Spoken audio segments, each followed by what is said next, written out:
What's going on, everybody? This is Brian Mazique of the Fight Guys. I'm also a Forbes contributor and I write for Heavy.com. We are talking UFC on ESPN 9. Another fight night. I don't know how or what you describe it as now. They call it all different types of things. COVID-19 just threw all of the titles up in the air. But the headliner is Tyron Woodley versus Gilbert Burns. This matchup we're talking about right now is the Last Samurai, Louis Smolka against Casey Kenney. Right now, if you have not yet done it, make sure you smash that like button, hit the subscribe button as well, and hit the notifications bell too. I am always breaking down every single fight for every single UFC card, giving the odds via Bet Online, and also giving my predictions. We are powered by Fight TV. Let's jump into this fight. Louis Smolka used to be a flyweight. Was always very, tall and long for that weight. I don't know if I would say he struggled to make it, but I don't know if I ever saw him look 100% comfortable there. I know we always saw him flash some social show some flashes of being able to do some good things both in the stand up as well as grappling. I think he doesn't get enough credit for how good of a grappler he is, but I would say that there was I don't know, maybe a dedication issue at some point during his career. Kind of went away for a while. Now he's seemingly coming back. When you look at him, he actually looks a little healthier than he did before. So I'm not sure exactly what all is going on with Smolka, but it's some up and down kind of a thing happening. But he is now fighting in bantamweight. Also fighting in bantamweight, despite having fought in other divisions at points in his career, is Casey Kenney.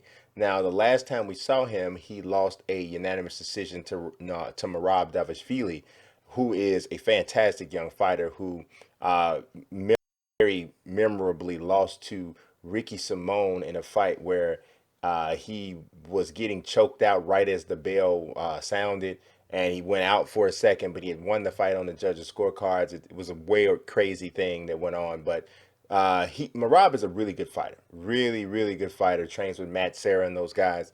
A very strong guy. So to have Casey Kenney lose to him isn't like the biggest or the worst thing in the world, because prior to that, we saw Casey Kenney get a victory over Ray Borg and Manny Bermudez. The Manny Bermudez fight took place at a catchweight because, as most people know, Bermudez struggles mightily to make weight. So this is a really good fight that I think could really have be just chock full of action from front to back. Neither of these guys back up when there's a brawl or when there's a firefight there, even though it seems most of Kenny's stuff is ending up on the ground. He's actually been begging for a stand-up battle. He might just get it with Smolka unless he goes for the takedown. Uh, I don't know. This one's a little tough to call. I shouldn't say I don't know. I do know. I know what I'm going to say. This is a little tough to call though, because Smolka's length and me looking at him and feeling that he may be a little bit more comfortable at bantamweight kind of makes me feel like, I like his chances, but I'm not going to go with him. I'm going to go with Casey Kenney. And I know what these odds say. The Bet Online say minus 265 favorite in favor of Casey Kenney, plus 225 underdog for Smolka via Bet Online. You guys know I don't pay a bunch of attention to the odds when I'm giving out my prediction, because a fight is a fight. It's all about styles. Different things can happen. We see underdogs come out on top all the time. But in this situation, I am going to go with the favorite. I think that Casey Kenney overall is physically stronger.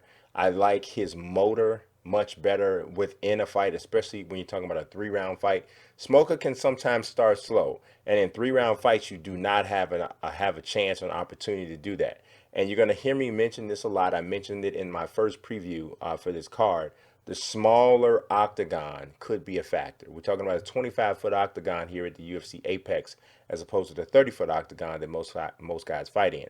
I think that favors Casey Kenney because he likes to put pressure on guys. He likes to constantly come forward, and I think with less real estate for Smolka to use that length and to move around, I think Casey Kenney gets it done. I don't think he'll get the stoppage that I know he badly wants, but I do believe that he wins this fight by decision. So I want to know what you guys think in the comment section for sure. As I mentioned, make sure you are dabbing up that like button for sure.